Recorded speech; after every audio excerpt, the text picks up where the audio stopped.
Welcome all students at forever chemistry classes. कल हमने organic chemistry का लेक्चर नंबर 2 कंप्लीट किया था और वो लेक्चर हमारा कंप्लीट नहीं हो पाया था।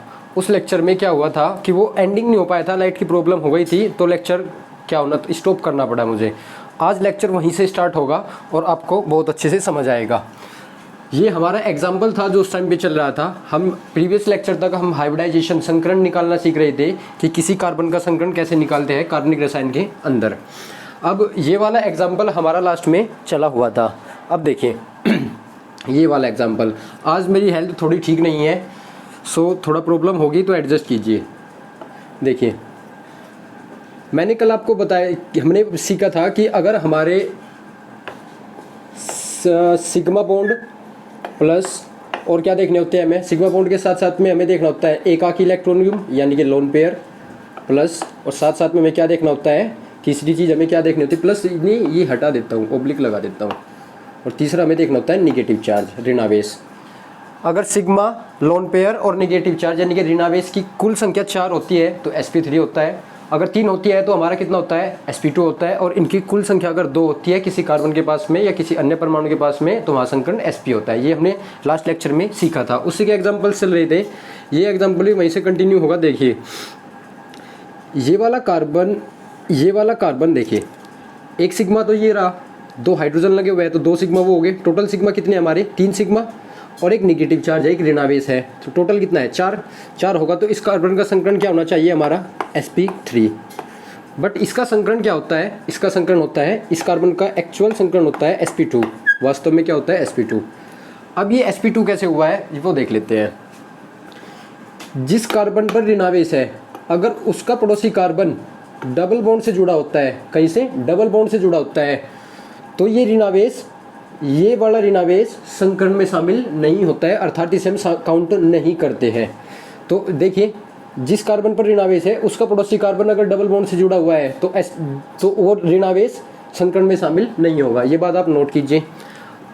इसका रीज़न बताता हूँ। रीज़न क्या होता है हमारा, जो आपने अनुनाद पढ़ा होगा, अनुनाद 11th का एक टॉपिक होता है रेजोनेंस। अनुनाद में क्या होता है, यहाँ पे कॉन्जुगेशन होता है पाई सिग्मा लोन पेयर। अभी मैं इसे सिखाऊंगा आपको अनुनाद क्या होता है, pi sigma lone pair, pi sigma negative charge, pi sigma negative charge, ये हमारा कॉन्जुगेशन होता है। तो ये ऋणावेश यहाँ से यहाँ जाता रहता है बार बार, तो ये ऋणावेश एक यहाँ पे डबल बॉन्ड बनाता है अगली अनुनाद संरचना के अंदर, तो ये ऋणावेश यहाँ पे टिकता ही नहीं, तो ये अनुनाद में शामिल होता रहता है।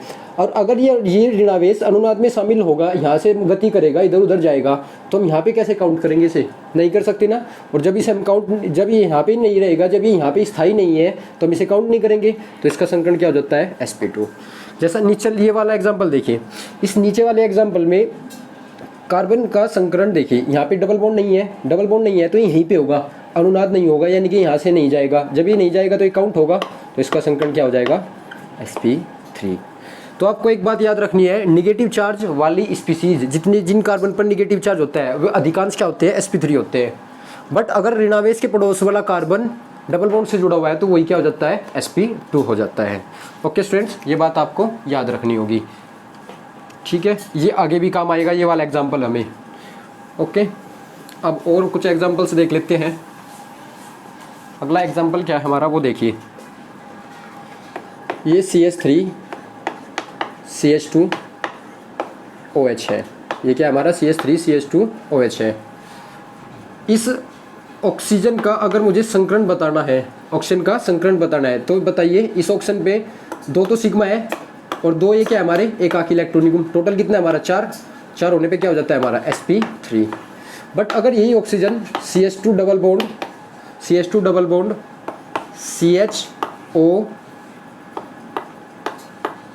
ऐसे जुड़ा हो, अर्थात जिस ऑक्सीजन पर या जिस परमाणु पर लोन पेयर है, एकाकी इलेक्ट्रॉन युग्म है, पूरा जोड़ा है ये इलेक्ट्रॉन का, और उसका पड़ोसी कार्बन डबल बॉन्ड रखता हो, तो ऐसे केस में कॉन्जुगेशन क्या होता है, pi sigma lone pair.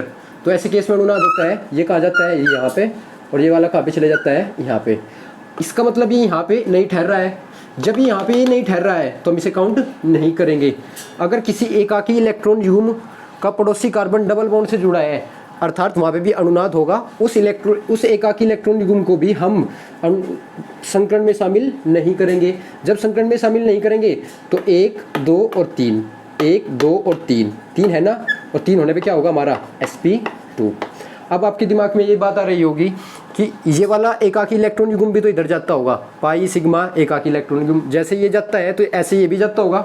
But मैं बताता हूँ अनुनाद में केवल एक ही जोड़ा भाग ले पाता है, ये वाला जो जोड़ा है ना, या इनमें से अगर मैंने ये अनुनाद में भेज दिया है तो ये वाला भाग नहीं लेगा, और अगर ये वाला भेज दिया है तो ये वाला भाग नहीं लेगा। अनुनाद में आप सीखेंगे जो अनुनाद होता है वो समांतर पी कक्षकों में होता है, समांतर पैरेलल पी ऑर्बिटल्स में होता है, और समांतर पी कक्षकों के अंदर अनुनाद होता है। परंतु ये ऑक्सीजन के 2 पी कक्षक में पड़े हैं, पी कक्षक, और पी कक्षक कौन कौन से होते हैं, px, py और pz। और px, py, pz तीनों के तीनों कक्षक, p के जो तीनों होते हैं वो तीनों कक्षक एक दूसरे के क्या होते हैं, लंबित होते हैं, परपेंडिकुलर होते हैं, 90 डिग्री पे होते हैं। अगर एक कक्षक समांतर जाएगा तो बाकी 2 लोन पेयर या बाकी जिनमें 2 ऑर्बिटल्स, 3 ऑर्बिटल्स जो बाकी 2 बचेगी उनसे अलग, वे 2 क्या हो जाएंगे, असमांतर हो जाएगी, तो उनमें अनुनाद नहीं होता है। सीधी सी बात यह है कि अगर किसी एक परमाणु के पास में 3 एकाकी इलेक्ट्रॉन युग्म है, 2 है, तो उनमें से केवल एक ही अनुनाद में भाग लेगा, अर्थात हमें एक को वहीं पे काउंट करेंगे। ठीक है, पर ये अनुनाद में कब जाएगा, जब वो पाई का कॉन्जुगेशन बनाएंगे इसके साथ में, यानी कि उसका पड़ोसी वाला डबल बॉन्ड होगा। तो ये कोई हार्ड कंडीशन नहीं है, इसे आप समझ गए होंगे। ओके फ्रेंड्स, इसे मैं रब कर देता हूँ। तो ये जो ऑक्सीजन था ना यहाँ पे, इसका क्या काउंट होगा, निचले वाले ऑक्सीजन में क्या होगा, sp2 होगा हमारा। अब देखिए ये वाला,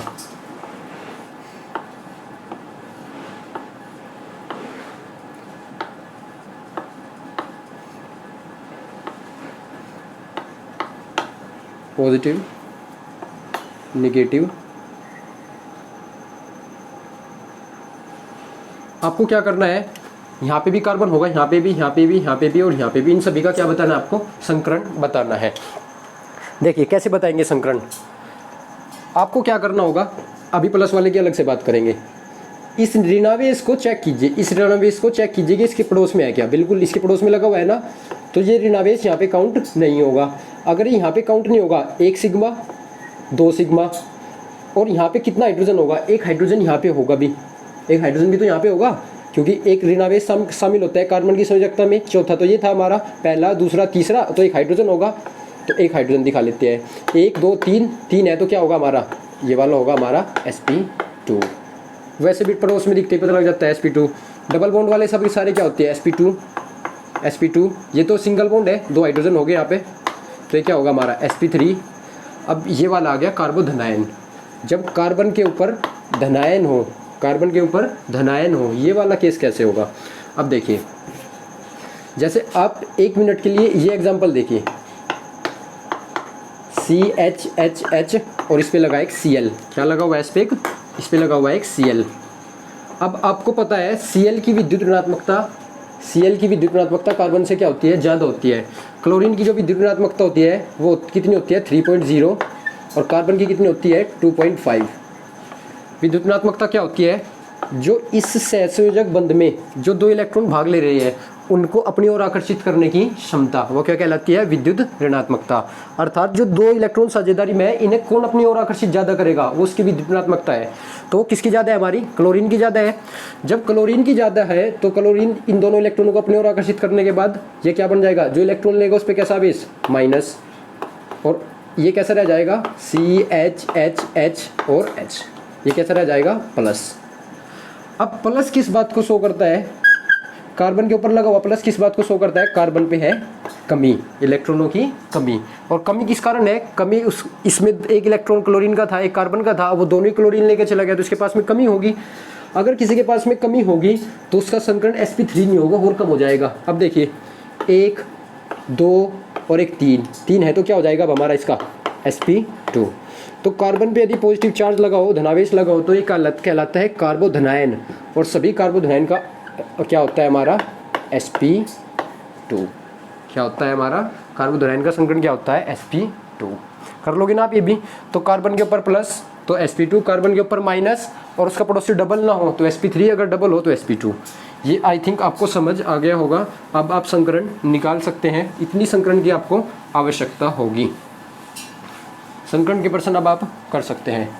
आज का वीडियो लेक्चर अब यहाँ से स्टार्ट होगा। वो तो मैंने जो कल वाला लेक्चर हमारा रह गया था वो लेक्चर मैंने कल आपको वो आज लेक्चर कंप्लीट किया है। आज का लेक्चर स्टार्ट करते हैं। आज के लेक्चर में सबसे पहले पढ़ेंगे हम कार्बनिक यौगिक का वर्गीकरण। क्या पढ़ेंगे? कार्बनिक यौगिक का वर्गीकरण। क्या बोलता हूँ मैं कार्बनिक यौगिक को? Organic compounds. कुछ बेसिक जो हिंदी के जो इंग्लिश में कन्वर्जन होते हैं वो भी आप याद रखिए। जैसे ऑर्गेनिक कंपाउंड्स हैं ये आप याद रखिए। ओके स्टूडेंट्स, कार्बनिक यौगिक कितने प्रकार के होते हैं, इनका वर्गीकरण कैसे होता है, वो वाला पार्ट जो है सबसे ज़्यादा इंपॉर्टेंट होता है। ये पार्ट आपका बिल्कुल बेसिक फाउंडेशन है। अगर आप ये जमा लोगे तो आप कंपाउंड की एकदम पहचान कर लोगे ये किस कैटेगरी में से है। तो ये मतलब एक प्रकार से आपकी नींव रखता है। कार्बनिक यौगिक ऑर्गेनिक कंपाउंड्स दो प्रकार के होते हैं। कौन कौन से? एक तो होते हैं हमारी खुली श्रृंखला वाले। कौन से होते हैं? खुली श्रृंखला वाले यौगिक। दूसरी कौन से होते हैं? हमारे बंद श्रृंखला वाले। ठीक है, इन्हें हम क्या बोलते हैं? इन्हें हम एलिफैटिक भी बोलते हैं। एलिफैटिक यौगिक क्या बोलते हैं? खुली श्रृंखला वाले यौगिक को बोलते हैं हम एलिफैटिक यौगिक। ठीक है, और इन्हें बोलते हैं हम चक्रीय यौगिक भी बोलते हैं, चक्रीय यौगिक। ठीक है, खुली श्रृंखला वाले यौगिक के बारे में आपको पता है। खुली श्रृंखला वाले यौगिक जो होते हैं हमारे वो दो प्रकार से कैटेगरी में आते हैं। एक तो कौन से होते हैं हमारे? संतृप्त वाले होते हैं, सैचुरेटेड। और एक कौन से होते हैं हमारे? असंतृप्त, जो कि मैंने आपको लेक्चर नंबर 1 में सिखाए थे। एक बार फिर से बात करेंगे। संतृप्त में हमारी कौन सी श्रेणी होती है? केवल एल्केन श्रेणी। और इसमें कौन सी श्रेणी होती है हमारी? एल्कीन भी होती है और इसमें हमारी एल्काइन भी होती है।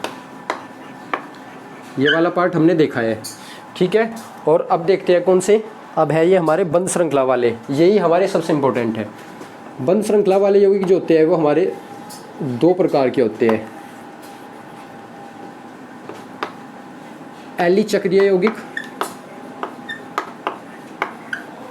एली चक्रीय यौगिक और एरोमेटिक यौगिक। ये कौन से है? एली चक्रीय और एरोमेटिक। अभी सिखाऊंगा। इनसे आसान चीज़ आपको कुछ नहीं मिलेगी। ये तो आप ऐसे बिल्कुल ऐसे बता दोगे, एकदम बता दोगे ये असंतृप्त है, खुली श्रृंखला है, बंद श्रृंखला है, एली चक्रीय है, एरोमेटिक है, एकदम बता दोगे, बहुत आसान होता है। एली चक्रीय फर्दर दो कैटेगरी में डिवाइड होते हैं। कौन कौन सी? एली चक्रीय की सम एली चक्रीय। कौन से है? सम एली चक्रीय। और ये क्या हमारे?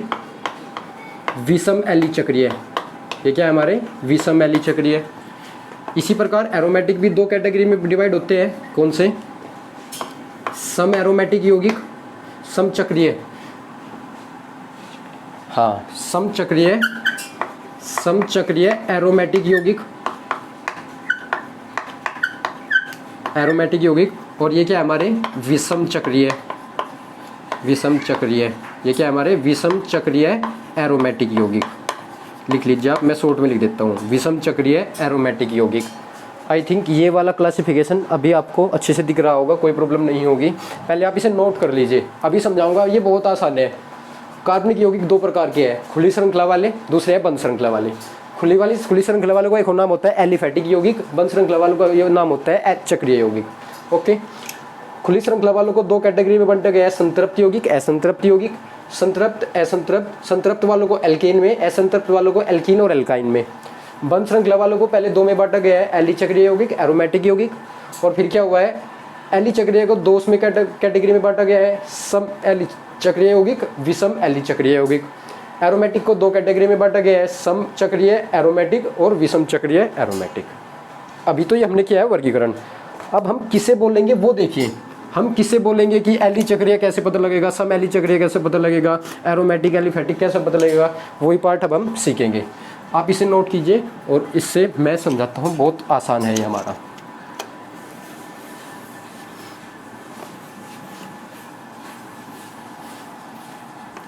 जो खुली श्रृंखला वाला है ना, उसके बारे में सबसे बाद में बात करेंगे। ये मतलब बिल्कुल आसान है, वैसे आपको पता होगा। जो जहाँ कार्बन के और कार्बन के बीच में अंतिम बिंदु एक दूसरे से न जुड़े हो तो वे कैसे होते हैं, हमारी खुली श्रृंखला वाले होते हैं। अर्थात जिनमें कार्बन कार्बन के बीच की जो श्रृंखला है वो खुली हुई हो, बंद ना हो किसी प्रकार से, वे कौन से होते हैं, हमारी खुली श्रृंखला वाले। इनके बारे में भी बात करेंगे। पहले हम बात करेंगे बंद वाले में, चक्रीय यौगिक। चक्रीय यौगिक, ये सीधी सी बात क्या है हमारी, ये हमारे बंद श्रृंखला वाले, अर्थात जहाँ कार्बन और कार्बन के बीच एक श्रृंखला बने और वो बंद हो जाए, एक श्रृंखला बने और बंद हो जाए। चक्रीय यौगिक होने के लिए सबसे पहली कंडीशन ये है कि at least 3 carbon must be present, कम से कम 3 कार्बन होने चाहिए। जैसे सबसे पहला एग्जांपल लेते हैं हम, सी, सी और सी। चाहे तीनों कार्बन बंद हो गए हैं, एक चक्र यानी कि साइकिल एक रिंग की फॉर्म में आ गए हैं। चक्रीय को मैं क्या बोलूँगा, कहीं कहीं पे क्या बोलूँगा, रिंग की फॉर्म में। किस फॉर्म में होते हैं ये हमारे, रिंग की फॉर्म में। चक्रीय यौगिक में हमें कम से कम कितने कार्बन की आवश्यकता होती है, 3 कार्बन की आवश्यकता होती है। कम से कम 3 कार्बन होते हैं, अधिक कार्बन कितने भी हो सकते हैं। अब देखिए ये कितने कार्बन की रिंग है हमारी, 3 कार्बन की रिंग है, ठीक है कि, तो ये हमारे एक चक्रीय यौगिक है। कम से कम 3 कार्बन होने चाहिए। ये वाला देखिए, जैसे ये वाला, इसमें कितने कार्बन है हमारे, कितने, 4 कार्बन है ना, बताओ कहाँ पे है।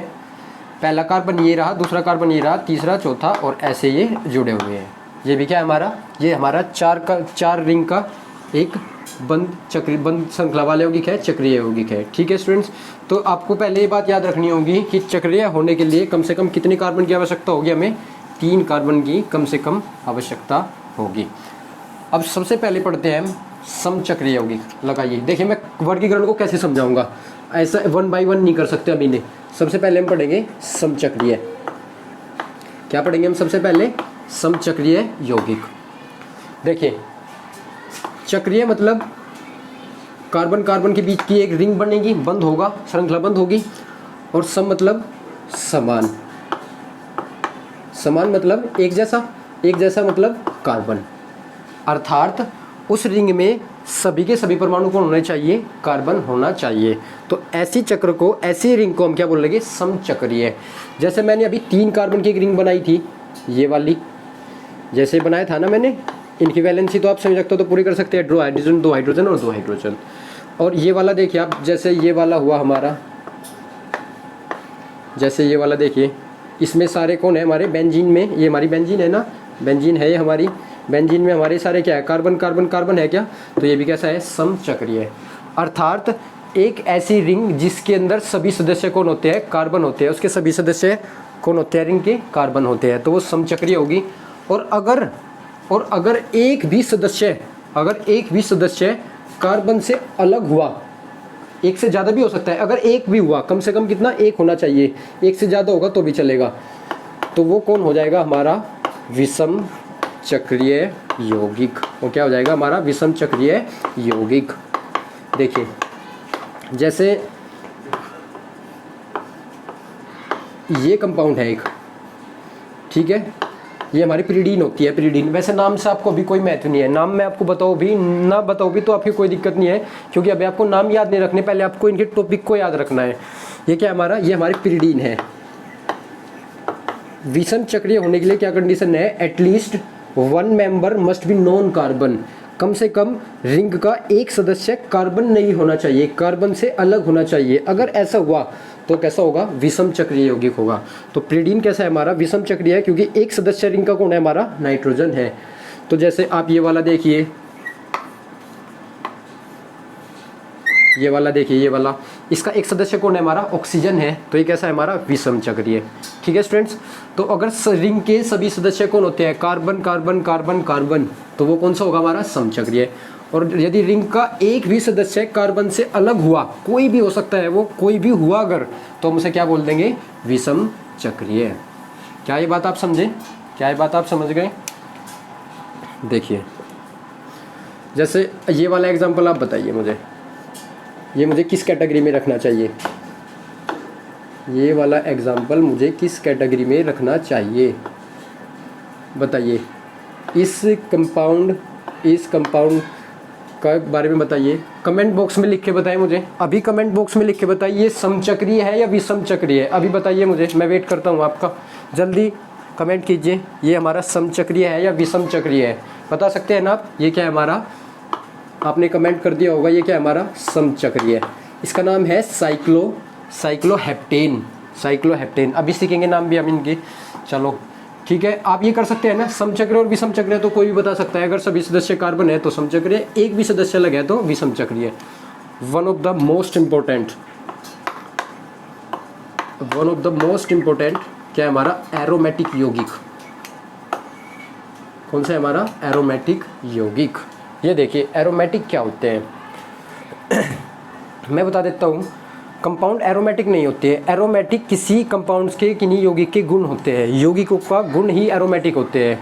परंतु हम कैसे पता लगाएंगे कि इस कंपाउंड के अंदर, इस यौगिक के अंदर एरोमेटिक गुण है। एरोमेटिक एक प्रकार की विशेष प्रकार की स्थिरता होती है। अगर किसी कंपाउंड के पास में एरोमेटिसिटी है, एरोमिकता है, तो यौगिक अत्यधिक स्थायी होता है। एरोमेटिक होने वाले यौगिक स्थायी होते हैं, अर्थात एरोमेटिक एक प्रकार का गुण है जो यौगिक रखते हैं। परंतु हमें कैसा पता लगेगा कि ये यौगिक एरोमेटिक है और ये इसके पास में एरोमेटिक गुण है। सॉरी, एरोमेटिक यौगिक नहीं होते, एरोमेटिक उनके पास में एरोमेटिकता एक उनके का गुण है, यौगिक का गुण है। तो हम कैसे पता लगाएंगे कि कोई यौगिक एरोमेटिक कैसे होगा। अगर कोई भी यौगिक इन 3 कंडीशंस को फुलफिल करेगा, फुलफिल करने का मतलब क्या है, पूरी करेगा। अगर कोई भी यौगिक इन तीन कंडीशन को फुलफिल करेगा तो हम बोलेंगे उसके पास में एरोमेटिक गुण है, उस यौगिक के पास में एरोमेटिक गुण है। और एरोमेटिक यौगिक सर्वाधिक स्थायी होते हैं। अगर हमें 100 कंपाउंड्स दिए, उनमें से एरोमेटिक मिल जाए तो सर्वाधिक स्थायी कंपाउंड होगा, ठीक है, यौगिक होगा। वो देखिए अब क्या कंडीशन है, जो यौगिक है वो यौगिक चक्रीय होना चाहिए। क्या बोला मैंने, पहली कंडीशन क्या है, वो यौगिक चक्रीय होना चाहिए। कोई भी खुली श्रृंखला वाला यौगिक एरोमेटिक नहीं हो सकता, एक बात क्लियर, क्योंकि इसने बोल दिया अगर कोई यौगिक एरोमेटिक होगा तो उसके लिए पहली कंडीशन क्या है कि वह यौगिक चक्रीय होना चाहिए। अगर वो चक्रीय है तो बंद श्रृंखला में है, बंद श्रृंखला में है तो अर्थात कोई भी खुली श्रृंखला वाला यौगिक कभी भी एरोमेटिक नहीं हो सकता, बिल्कुल 100%। दूसरा, उस रिंग का, चक्रीय को मैं क्या बोल लेता हूँ, उस रिंग का जो चक्रबंध हुआ है हमारा, उस रिंग का एक भी सदस्य sp3 नहीं होना चाहिए। क्या नहीं होना चाहिए, sp3 नहीं होना चाहिए। क्या हो, sp2 भी हो तो भी चलेगा, sp हो तो भी चलेगा, परंतु उसका एक भी सदस्य sp3 नहीं होना चाहिए। ओके स्टूडेंट्स, ये बात भी आपको पहचाननी होगी। और तीसरा, उसके पास में, उस यौगिक के पास में कुल पाई इलेक्ट्रॉन, क्या बोल रहा हूँ मैं, उस यौगिक के पास में कुल पाई इलेक्ट्रॉन कितने होने चाहिए, कुल पाई इलेक्ट्रॉन होने चाहिए 4n+2। कितने होने चाहिए, 4n+2। और जहाँ पे n की वैल्यू कितनी होगी, तो 0 1 2 3 4 5 6 dash dash dash so on. देखिए अब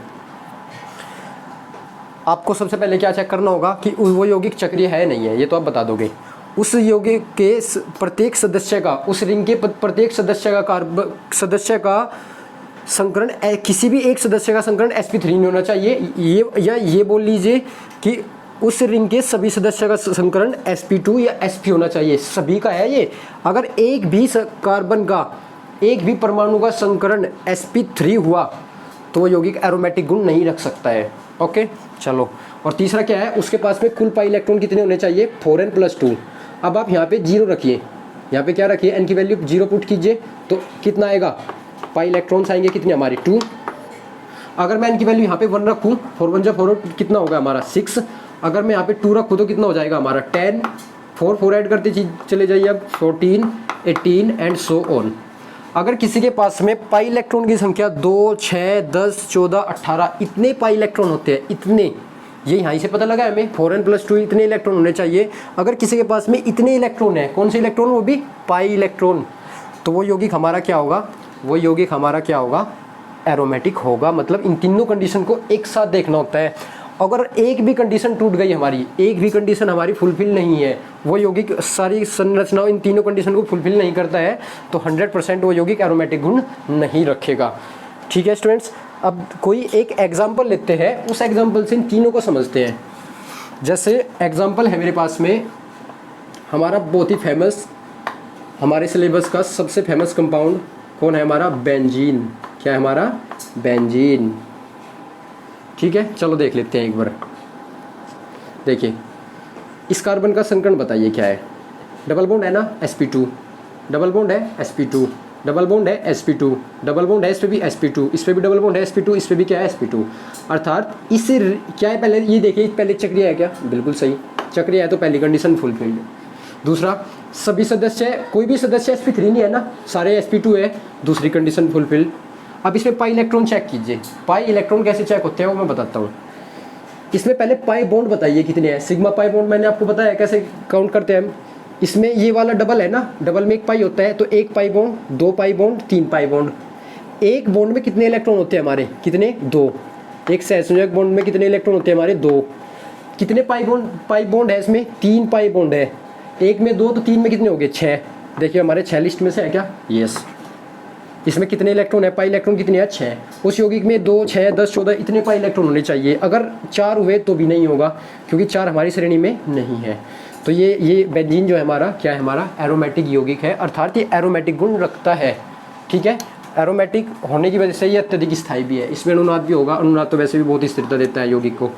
ठीक है स्टूडेंट्स, ये बात आपको समझ आ गई होगी कि ये कैसे हो रहा है। चलो कुछ और एग्जाम्पल्स करते हैं। एरोमेटिक होने के लिए 3 कंडीशन है, अगर ये कंडीशन है तो ठीक है, अन्यथा एरोमेटिक नहीं होगा, कुछ और होगा। वो कुछ और क्या होगा वो मैं बताऊंगा। चलो दूसरा एग्जाम्पल लेते हैं, अभी उससे आएगा समझ। एग्जाम्पल क्या है हमारा? दूसरा एग्जाम्पल लेते हैं। अभी आपको यौगिक के नाम याद नहीं रखने, जो भी मैं यौगिक लिखूंगा उनका नाम आपको याद नहीं रखने हैं। नॉलेज के लिए आप रख सकते हैं, बट वैसे आप नहीं रखेंगे। जैसे ये वाला देखिए, इसका नाम है नेप्थलीन। ये क्या हमारा? नेप्थलीन। 2 बेंजीन रिंग जब एक जगह कंडेंस होती है, जुड़ी होती है, तो उसे बोलते हैं नेप्थलीन। देखिए डबल बॉन्ड वाला है क्या? sp2, sp2, sp2, sp2, sp2, sp2, sp2, sp2, sp2, sp2। Double bond वाले sp2 होते हैं, सभी sp2 है, यानी कि दूसरी कंडीशन फुलफिल्ड। पहली कंडीशन चक्रीय है क्या? ये बिल्कुल बंद है ना, कोई भी कई बार से खुला हुआ नहीं है। अगर यहाँ से तोड़ दूँ तो ये वाला क्या हो जाएगा? यहाँ से खुल जाएगा, वहाँ से बंद ही रहेगा। तो ये क्या हो गया? ये भी हमारा पहली कंडीशन भी फुलफिल करता है, चक्रीय है। तीसरा, पाई इलेक्ट्रॉन चेक कीजिए। एक डबल बॉन्ड, दूसरा, तीसरा, चौथा, पांचवा। कितने डबल बॉन्ड है हमारे? कितने? 5 डबल बॉन्ड है। तो कुल पाई इलेक्ट्रॉन कितने हो गए हमारे?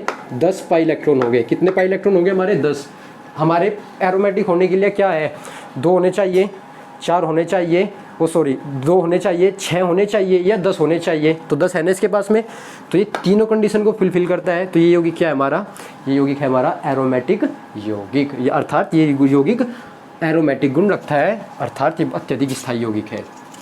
ठीक है, ये आपको बाद में पता लगेगा कि एरोमेटिक यौगिक अत्यधिक स्थायी क्यों होती है। ये एरोमेटिक जो है ना, ये पूरा एक बड़ा टॉपिक होता है, बट आपको मैं क्या कर रहा हूँ, 12th क्लास का बेसिक फाउंडेशन जमाने के लिए बेसिक बात कुछ बता रहा हूँ। जो हमारी तीसरी कंडीशन होती है ना, कि किसी यौगिक को एरोमेटिक होने के लिए उसके पास में कुल पाई इलेक्ट्रॉनों की संख्या 4n+2 होती है, होनी चाहिए। ये हमारा हकल का नियम कहलाता है।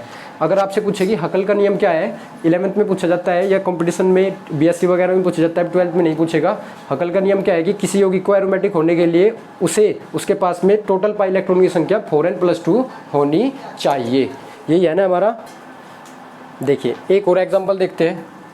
जैसे हमारे पास में है,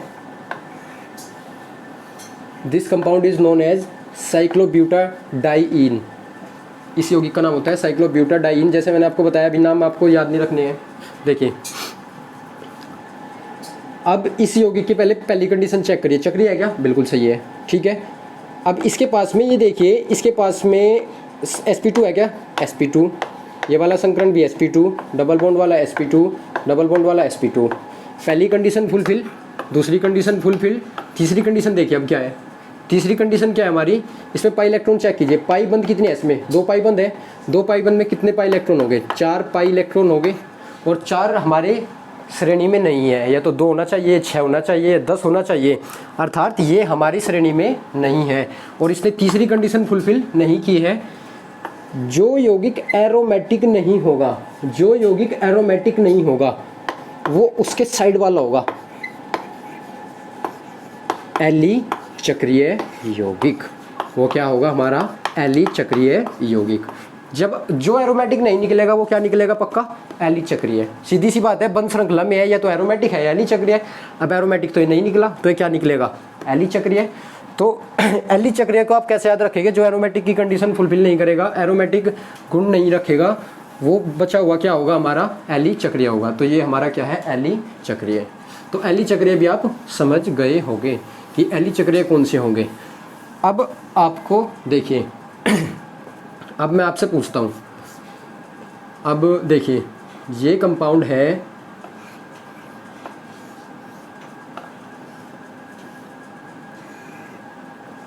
यहाँ पे भी एक कार्बन है,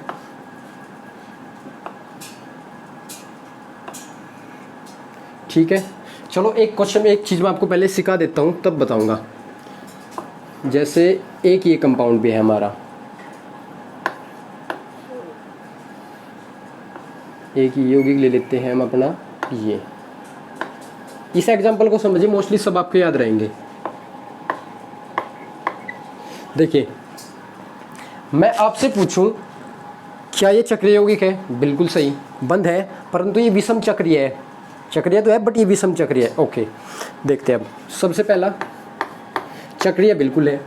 दूसरा क्या ये इसके सभी सदस्य है, क्या इसके सभी सदस्य है, क्या है sp2 है। देख लेते हैं एक बार। ये वाला क्या है sp2, ओके ये वाला क्या है sp2। अब ये वाला बताइए आप, दो तो लोन पेयर, एक आकी इलेक्ट्रॉन युग्म, दो सिग्मा, कितने हुए हमारे 4। बट मैंने आपको बताया था अगर जिसके पास में एक आकी इलेक्ट्रॉन युग्म है उसका पड़ोसी अगर डबल से जुड़ा हुआ है, अगर डबल से जुड़ा हुआ है तो इनमें से एक काउंट नहीं होगा। जब ये वाला काउंट नहीं होगा तो यहाँ पे कितने रह गए 1 2 और 3, कितने रह गए 3 होने पे ये क्या हो जाएगा sp2। ये पहले से sp2 है, ये भी sp2 है, ये भी sp2 है। तो ये कितने हो गए हमारा दूसरी कंडीशन फुलफिल्ड, सभी sp2 है, कोई भी sp3 नहीं है। अगर ये यहाँ पे डबल बॉन्ड ना होता, अगर ये डबल बॉन्ड ना होता तो ये भी काउंट होता, तो भी ये sp3 हो जाता। ठीक है, ये तो बात आपको पता है। अब देखिए सबसे ज़रूरी और इम्पोर्टेंट बात जो इसमें है, इसमें कुल पाई इलेक्ट्रॉन कितने हैं, इसमें कुल पाई इलेक्ट्रॉन कितने हैं। अब आपको लग रहा होगा इसमें 4 पाई इलेक्ट्रॉन है, बट इसमें कितने हैं 6 पाई इलेक्ट्रॉन है। कितने 6। अब देखिए कैसे, एक पाई बंद ये रहा, एक पाई बंद ये रहा, 2 पाई बंद में कितने 4। परंतु मैंने आपको बताया था अगर पाई को के बाद सिग्मा और उसके बाद लोन पेयर आ जाए, देखिए पाई सिग्मा और ये जोड़ा, जिसे मैं लोन पेयर बोलता हूँ बार बार, एक आकी इलेक्ट्रॉन युग्म, ये लोन पेयर होता है, लोन पेयर ही बोलूँगा मैं से। Pi sigma lone pair, pi sigma lone pair. अब ये जो लोन पेयर है ये कहीं में शामिल होगा अनुनाद में, ये मतलब यहाँ से यहाँ आएगा और ये वाला यहाँ से यहाँ जाएगा। तो जब ये यहाँ से आता है ना तो देखिए यहाँ पे क्या हो जाता है, यहाँ पे क्या होता है, यहाँ पे डबल बॉन्ड बन जाता है। क्या बन जाता है यहाँ पे डबल बॉन्ड, और ये यहाँ पे माइनस बना लेता है। ये अनुनाद में सीखेंगे आप। अब ये देखिए ये वाला इलेक्ट्रॉन युग्म जब इसमें अनुनाद हुआ, अनुनाद संरचना बनी, तो ये वाला इलेक्ट्रॉन युग्म भी एक समय किस क्या बना है पाईबंद बना है ना, ये भी क्या बन गया पाईबंद। तो याद रखना जब पाई के बाद सिग्मा बॉन्ड हो और सिग्मा के बाद कहीं लोन पेयर लगा हो तो वो लोन पेयर भी, वो इलेक्ट्रॉन का जोड़ा भी कहीं में काउंट होता है, कहीं में काउंट होता है, पाई बंद में शामिल होता है, क्योंकि एक समय ये भी पाई बना होगा जब अनुनाद होगा। तो डायरेक्ट मीनिंग क्या है मेरा, पाई के बाद सिग्मा और सिग्मा के बाद अगर लोन पेयर है तो उनमें से एक ही जोड़ा काउंट होगा। अब ये मत सोचिए कि ये भी पाई बनेगा ये भी पाई बनेगा। मैंने अभी बताया था जब एग्जांपल स्टार्ट किए थे कि एक ही जोड़ा अनुनाद में भाग ले पाता है। जब एक ही जोड़ा भाग लेगा तो एक ही बॉन्ड बनेगा, 2 इलेक्ट्रॉन से एक बॉन्ड बन जाएगा, वो हम वैसे आगे सीखते हैं। तो एक इनमें से शामिल होगा तो इसके पास में दो पाईबंद तो ये रहे, 2 पाईबंद में कितने इलेक्ट्रॉन 4 और 2 ये बनेंगे यहाँ पे, कितना होगा 6 हो गया ना। पाई इलेक्ट्रॉन कितने हो गए हमारे 6। क्या हमारे पाई इलेक्ट्रॉन 6 एरोमेटिक की कंडीशन में शामिल होते हैं, बिल्कुल होते हैं। तो ये तीनों कंडीशन फुलफिल कर गया, तो ये भी क्या है हमारा एरोमेटिक। अब उसे देखते हैं, समझ गए ना आप। ये वीडियो को लाइक करते रहें, शेयर करते रहें, और अगर आप चैनल पर नए हैं तो सब्सक्राइब भी करते रहें। देखिए ऑक्सीजन हमेशा कितने लोन पेयर रखता है 2। अब देखिए ये वाला सदस्य sp, पहले चक्रीय है क्या बताइए, चक्रीय तो है ही, बंद है वैसे भी, sp2 sp2 sp2 sp2। ये वाला देखिए, ये वाला अकेला पड़ गया ना। अब इसके पास में डबल नहीं है किसी भी साइड से, 2 हाइड्रोजन लगे हो गए, 4 पूरे हुए, तो ये कैसा है sp3। तो पहली कंडीशन तो फुलफिल्ड थी, दूसरी कंडीशन फुलफिल्ड नहीं है, तीसरी कंडीशन और देख लेते हैं। वैसे ये एरोमेटिक तो नहीं रहा क्योंकि इसने दूसरी कंडीशन तोड़ दी है अब की बार। चलो देख लेते हैं फिर भी एक बार। कितने, pi sigma lone pair, pi sigma lone pair, ये वाला यहाँ जाएगा, एक जाएगा, इनमें से कोई सा भेज सकते हैं हम। तो इसका मतलब ये वाला भी किसकी तरह कार्य करेगा, पाई इलेक्ट्रॉन की तरह। तो 2 पाई इलेक्ट्रॉन तो ये रहे, 2 ये रहे, 4 और 2 ये रहे, कितने हो गए हमारे 6। तो पाई इलेक्ट्रॉन वाली कंडीशन तो इसने फुलफिल कर दी है, पाई इलेक्ट्रॉन, बट इसने दूसरी कंडीशन फुलफिल नहीं करी है। तो ये क्या हो गया हमारा, एली चक्रीय यौगिक। ओके स्टूडेंट्स, आई थिंक ये आपको समझ आ गया होगा। अब मैं फाइनल कर देता हूँ, बिल्कुल क्या कर देता हूँ, वर्गीकरण बिल्कुल फाइनल कर देता हूँ। कैसे, वो देखिए। जैसे मैं आपको बोलूँ कि कुछ यौगिक लिख देता हूँ मैं आपके सामने, ये वाला,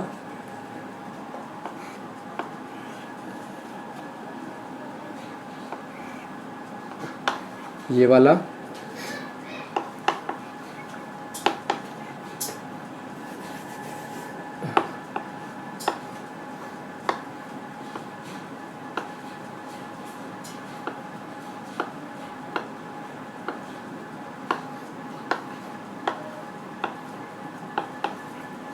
ये वाला एक बेंजीन हमारी फेमस है, ये बेंजीन भी लिख लेते हैं। ठीक है, 2 बेंजीन को एक जगह भी जोड़ के रख लेते हैं, वो भी एग्जांपल देखेंगे। क्योंकि अब ओवरऑल वर्गीकरण करेंगे अब की बार। हम क्या करेंगे, हम एक छोड़ के होगा, एक छोड़ के होगा। ठीक है,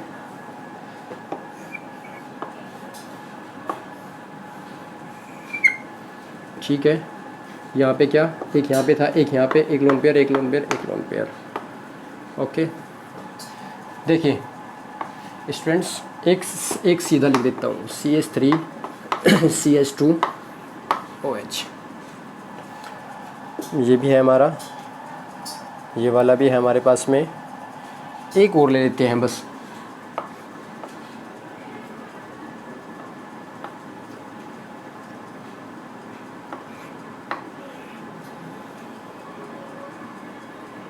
ये इपोक्साइड कंपाउंड्स होते हैं, ऑक्सीजन लग जाता है जब इन पे, इपोक्साइड्स। देखिए, ये देखिए स्टूडेंट्स, ये सब बिल्कुल फाइनल कर देगा। अब ओवरऑल वर्गीकरण में से बताना है आपको। ओवरऑल मतलब जितना वर्गीकरण हमने किया है उसमें से कौन सी कैटेगरी का है। ये वाला देखें, चक्रीय है क्या, तो ये केवल समचक्रीय है। ये हमारा कौन सा है, हमारा केवल सम। देखिए स्टूडेंट्स, अब ये क्या है हमारा, ये ओवरऑल में से देखिए, ये क्या हमारा समचक्रीय है, समचक्रीय है क्या। अब ये देखिए, ये एरोमेटिक तो होगा ही नहीं, जब इसमें पाई बॉन्ड नहीं है, ये तो पाई वाला तो है ही नहीं, तो ये तो बिल्कुल भी नहीं होगा। तो ये क्या है हमारा समचक्रीय एली चक्रीय यौगिक। समचक्रीय है तो पक्का, एरोमेटिक नहीं है तो एली चक्रीय होगा अब ये। तो ये सम एली चक्रीय यौगिक है नहीं, है हमारा सम एली चक्रीय यौगिक है। ये वाला बताइए, अब ये वाला चलो पहले चेक कर लेते हैं। sp2 पाई सिग्मा माइनस, ये वाला शामिल होगा ना, ये वाला इधर से यहाँ जाएगा तो एक समय डबल बॉन्ड बनाएगा। कैसे बताया था मैंने आपको, यदि किसी कार्बन पर ऋणावेश हो और उसका पड़ोसी कैसा हो, डबल बॉन्ड वाला हो, तो ऐसे केस में वो अनुनाद में भाग लेता है, यहाँ पे नहीं टिका रहता। जब ये यहाँ पे नहीं टिका रहेगा तो यहाँ पे जाएगा, तो ये जब ये यहाँ से चला जाएगा तो संकरण तो sp2 करा देगा, और ये यहाँ से जाएगा डबल बॉन्ड बनाएगा। तो इसमें कुल कितने हो गए हमारे, 4। कितने हो गए हमारे, 4 हो गए। एक ये बनेगा और एक ये है हमारा, इसमें 2 इलेक्ट्रॉन, 2 उसको लेके आएगा, 4 हो गए। जब ये 4 हो गया तो ये एरोमेटिक नहीं हो सकता, 2 होने चाहिए या 6 पाई इलेक्ट्रॉन होने चाहिए। तो ये भी क्या है हमारा सम एली चक्रीय यौगिक। इसे चेक कीजिए, देखिए अब ये पाई तो है नहीं इसमें, जब इसमें पाई नहीं है तो ये क्या होगा हमारा विषम। एक तो विषम हो गया है हमारा क्योंकि इसमें समान नहीं है, कार्बन कार्बन नहीं है, विषम एली चक्रीय यौगिक, एरोमेटिक नहीं हो सकता। वो आपको दिख रहा है, उस पर आइए देखिए, ऑक्सीजन पे लोन पेयर होगा, एक लोन पेयर ही दिखा देते हैं, दोनों से वैसे इसका संकरण पता लगता है। अब ये वाला यहाँ से आ जाएगा, जब ये यहाँ से आ जाएगा तो इसका संकरण तो हो गया sp2, ये वाला यहाँ से यहाँ आ सकता है या यहाँ जा सकता है, अनुनाद की संभावना है ना इसमें भी, पड़ोस वाला ही है ये। तो ये भी क्या हो गया sp2, ये भी क्या हो गया sp2, ये भी क्या हो गया हमारा sp2, यानी कि सब सदस्य sp2 2 हो गए। बंद श्रृंखला में भी है दूसरी कंडीशन, पहली कंडीशन दोनों फिल। अब देखते हैं तीसरी, 1 pi bond 2 pi bond, 2 pi bond में कितने इलेक्ट्रॉन, 4। अब ये वाला यहाँ जा रहा है तो ये अनुनाद में भाग लेगा लोन पेयर, तो ये तीसरा जोड़ा यानी कि 6 हो गए हमारे। और ये वाला भी यहाँ से आएगा तो ये कितने हो गए हमारे 8 हो गए। और 8 हमारी श्रेणी में 8 पाई इलेक्ट्रॉन्स हमारी श्रेणी में नहीं है। जब 8 पाई इलेक्ट्रॉन नहीं है तो ये एरोमेटिक नहीं रहा। अब तो ये क्या है हमारा विषम एली चक्रीय यौगिक। ये क्या है हमारा विषम ऑक्सीजन ने किया है, एली चक्रीय क्योंकि एरोमेटिक की कंडीशन नहीं फुलफिल करता, तो ये हमारा विषम एली चक्रीय। बेंजीन को आप जानते हैं क्या है हमारा सम एरोमेटिक यौगिक, समचक्रीय एरोमेटिक यौगिक, समचक्रीय एरोमेटिक यौगिक। इसे तो आप पहचान लेंगे, एलिफेटिक है तो खुली श्रृंखला वाला है, इसकी तो अलग ही बात होगी। ये वाला बैच बताइए समचक्रीय है, बिल्कुल पक्का। अब देखते हैं एरोमेटिक है, एरोमेटिक है हमने चेक किया था ना, ये देखे ओ सॉरी देखिए कितना है, हाँ 10 पाई इलेक्ट्रॉन है ना, कितने हमारे 10 पाई इलेक्ट्रॉन के साथ जो हमारी नेप्थलीन होती है वो क्या होती है एरोमेटिक होती है। सारी कंडीशन हमने इसकी चेक की थी, ये हमारा एरोमेटिक है, सारे sp2 भी है और हमारा बंध श्रृंखला में भी है और पाई इलेक्ट्रॉन की संख्या 2, 6, 10 में से भी है, तो ये हमारा क्या है एरोमेटिक है। ये वाला बताइए, ये वाला sp3 हो गया था, ये एक सदस्य क्या हो गया था इसका sp3। जब ये sp3 हो गया था तो इसका मीनिंग ये हुआ कि ये हमारा एरोमेटिक नहीं हो सकता, तो ये हमारा है एली चक्रीय। और कौन सा है विषम एली चक्रीय यौगिक, एक ऑक्सीजन है ना, कार्बन नहीं है, सभी सदस्य है। तो आई थिंक आपको सारा वर्गीकरण समझ आ गया होगा कि हम किसे विषम चक्रीय बोलेंगे, किसे एली चक्रीय बोलेंगे, किसे एरोमेटिक बोलेंगे और किसे हम खुली श्रृंखला वाले तो वैसे भी एलिफेटिक तो समझ आ जाते हैं। ठीक है स्टूडेंट्स, ये वाला आप कर लेंगे। अभी एक दो और बताता हूँ, अब ये ना समझिए इनका काम नहीं है, इन सब का काम है हमारा, ये सारे हमारे काम आते हैं। ये कहाँ पे काम आते हैं हमारा, जब हम परीक्षण पढ़ेंगे। परीक्षण मतलब टेस्ट, लेबोरेटरी टेस्ट, प्रयोगशाला के परीक्षण, कार्बनिक यौगिक के परीक्षण पढ़ने पड़ते हैं। उन परीक्षण में ये बातें हमें बहुत ज़्यादा काम आएगी, तो इसलिए मैं पहले सब चीज़ पहले डिज़ाइन की है, देखी है मैंने बैठ के कि क्या क्या चीज़ हमें ज़रूरत पड़ती है, और वो सारी चीज़ मैं पहले से बना के तैयार रखी है आपके लिए। देखिए आपके आगे चलते हैं। बेंजीन को आप पहचान गए होंगे, बेंजीन को आप पहचान गए होंगे, ये हमारी क्या है बेंजीन। अब मैं एलिफेटिक यानी कि खुली श्रृंखला वालों की बात करूंगा, यानी कि जहाँ कार्बन कार्बन के बीच एक रिंग ना बने, वो सारे क्या हो गए हमारे एलिफेटिक हो गए। ये तो आप मतलब जनरली सी मैं आपको एक खुली श्रृंखला का कोई भी यौगिक दिखा दूँ तो आप उसे पहचान लगे, वो कैसे भी लिखा हुआ हो, ऐसे करके लिखा हुआ हो, ऐसे करके, ये सब क्या है हमारे, ये सारे क्या है हमारे, कहीं पे मैं कुछ भी लगा देता हूँ, बंद नहीं होनी चाहिए, बस चेन क्या होनी चाहिए, खुली श्रृंखला रहनी चाहिए। ये सारा हमारा खुली श्रृंखला वाला है, तो ये सारे क्या हमारे खुली श्रृंखला वाले यानी कि एलिफेटिक यौगिक है हमारे। ये बात आपको पता है। अब एलिफेटिक में ऐसा क्या इंपॉर्टेंट होता है जो पढ़ने वाला होता है, वो देखिए। एलिफेटिक में एक जगह और आपको प्रॉब्लम आएगी, जैसे मैं आपके सामने 2 यौगिक लिखता हूँ, इनसे बिल्कुल क्लियर हो जाएगा। चलो 3 लिख देता हूँ, 3। ये बेंजीन है, इसके ऊपर है CH2 2 CH2 CH2 और CH3। एक ये यौगिक है हमारे पास में, एक दूसरा यौगिक है हमारे पास में, कौन सा, बेंजीन ही है, CH2 OH, ये दूसरा है हमारा। ओके स्टूडेंट्स, एक और तीसरा,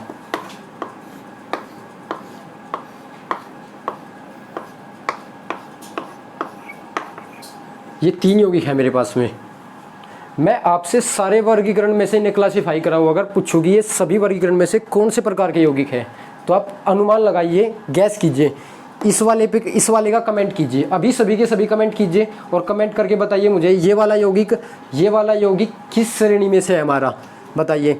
चलो मैं ऑप्शन देता हूँ आपको, ऑप्शन देता हूँ, ये एलिफेटिक है या एरोमेटिक है, एलिफेटिक है या एरोमेटिक है। चलो ऑप्शन है आपके पास में, एलिफेटिक और एरोमेटिक। आपने कमेंट कर दिया होगा आई थिंक। अब मैं आपको बता देता हूँ, अगर बेंजीन रिंग के ऊपर, बेंजीन की बात होगी स्पेशली, अगर बेंजीन रिंग के ऊपर कोई बाहर से खुली श्रृंखला लगी हुई है, अर्थात एलिफेटिक है, कोई चेन बाहर लगी हुई है, एलिफेटिक चेन मतलब खुली श्रृंखला लगी हुई है, तो यौगिक फिर भी एरोमेटिक ही रहता है। तो यौगिक फिर भी क्या रहता है हमारा, एरोमेटिक ही रहता है। हम ये बोलते हैं कि एरोमेटिक रिंग के ऊपर एक एलिफेटिक श्रृंखला लगी हुई है, ऐसा बोला जाता है। परंतु ये यौगिक फिर भी कैसे रहेगा, एरोमेटिक ही रहेगा। अब ये कैसे उन्हें पता लगा होगा, ये उन्हें कैसा पता लगा वो बताता हूँ मैं। हमारे पास में क्या है कि एलिफेटिक और एरोमेटिक यौगिक के परीक्षण है, हम परीक्षण के थ्रू बता देते हैं ये एलिफेटिक है या एरोमेटिक है। परीक्षण करने का मतलब अभिकर्मक मिलाते हैं, परीक्षण होता है, उससे उसमें परिवर्तन होता है, उस परिवर्तन के अकॉर्डिंग हमें पता लग जाता है कि एलिफेटिक ये वाला परिवर्तन देता है और एरोमेटिक ये वाला परिवर्तन देता है। उन्होंने क्या किया, ऐसे कंपाउंड्स पे परीक्षण किया, तो ये कौन से वाला परीक्षण दे रहा था, एरोमेटिक परीक्षण दे रहा था। तो इसका मीनिंग ये है कि बेंजीन पे अगर कोई श्रृंखला लगी हुई है तो वो क्या होगा, हमारा एरोमेटिक होगा। ठीक है, दूसरा ये तीसरे वाला देखते हैं, इसका नाम है फिनोल। ये हमारा टॉपिक है क्लास 12 का, अल्कोहल फिनोल ईथर। ये फिनोल है, बेंजीन के ऊपर OH का लगना फिनोल कहलाता है। अब देखिए ये यौगिक जो है ना हमारा, ये यौगिक भी हमारा कैसा होगा, एरोमेटिक। भाई बेंजीन हमारा कैसा है, एरोमेटिक है। बेंजीन के बारे में पता है आपको, बेंजीन एरोमेटिक है, तभी तो मैंने एरोमेटिक लिखा है यहाँ पे। अब इस पे जो क्रियात्मक समूह है, फंक्शनल ग्रुप है हमारा, क्रियात्मक समूह मतलब फंक्शनल ग्रुप। हमारा फंक्शनल ग्रुप बेंजीन रिंग से सीधा जुड़ा हुआ है, बिल्कुल सीधा जुड़ने का मीनिंग ये है कि अगर किसी बेंजीन रिंग पर क्रियात्मक समूह बिल्कुल डायरेक्ट जुड़ा हो, उसी रिंग से जुड़ा हो, तो वो यौगिक भी क्या होते हैं, एरोमेटिक। बट ये है सारा खेल, ये है सारा खेल। कैसे, अगर बेंजीन रिंग पे क्रियात्मक समूह इनडायरेक्टली जुड़ा हो, इनडायरेक्टली मतलब सीधा बेंजीन से न जुड़ के किसी के थ्रू जुड़ा हो, तो ऐसे यौगिक क्या होते हैं हमारे, ये हो जाते हैं हमारी खुली श्रृंखला वाले यौगिक। ये क्या हो जाते हैं हमारे खुली श्रृंखला वाले यौगिक, एलिफेटिक।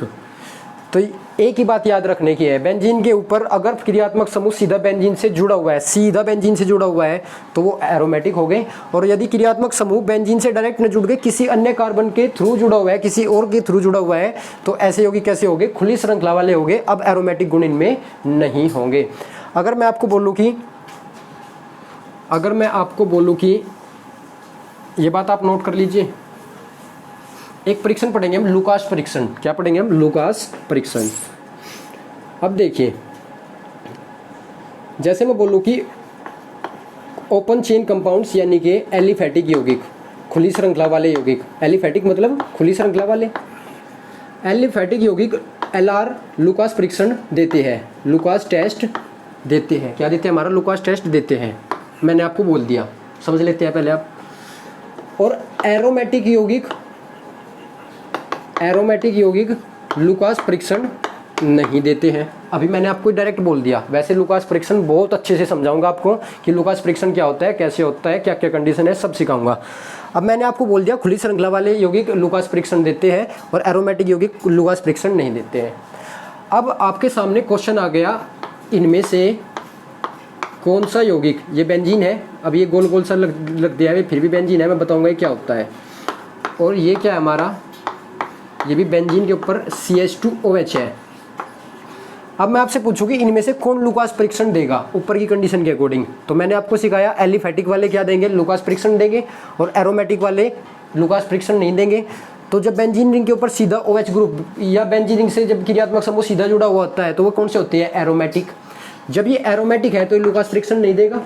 और ये वाला कैसा है, OH डायरेक्ट जुड़ा नहीं है, तो ये है एलिफेटिक, तो ये लुकास परीक्षण देगा। मतलब इस प्रकार से पैक होते हैं आपके क्वेश्चन।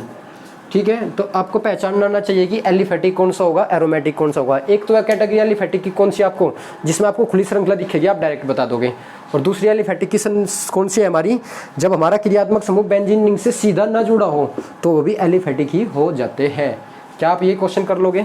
आई थिंक यहाँ तक आपको कोई प्रॉब्लम नहीं होगी। आप पहचान सकते हैं कि कौन हमारा एली चक्रीय है, कौन हमारा विषम चक्रीय है, कौन हमारा एलिफेटिक है, कौन हमारा एरोमेटिक है, कौन हमारा समचक्रीय एरोमेटिक है। ये वाले सारे केस आप यहाँ तक कर पाएंगे। ओके स्टूडेंट्स, आज की क्लास यहीं ख़त्म करेंगे। अगर ये वीडियो आपको पसंद आई है तो वीडियो को लाइक करें, शेयर करें और चैनल को सब्सक्राइब करें। चैनल पर बने रहिए, क्योंकि अभी तो क्या है ना कि अभी सारे लेक्चर वो हो गए, 1 2 3 लेक्चर, बस 3 लेक्चर हो रहे हैं जिनमें बेसिक होगा। उसके बाद सीधा 12th क्लास का पहला चैप्टर हेलो एल्केन तथा हेलो एरीन स्टार्ट होगा। और वो चैप्टर आपको इतने अच्छे से समझ आएगा कि आप क्या करोगे कि आपको पढ़ने की मतलब बुक वगैरह पढ़ने की ज़रूरत भी नहीं पड़ेगी। वैसे क्वेश्चन के लिए मैं प्रीफर करूँगा कि आप बुक पढ़ें, बट आपको बहुत अच्छे से समझ आएगा। Okay students, thank you for the class.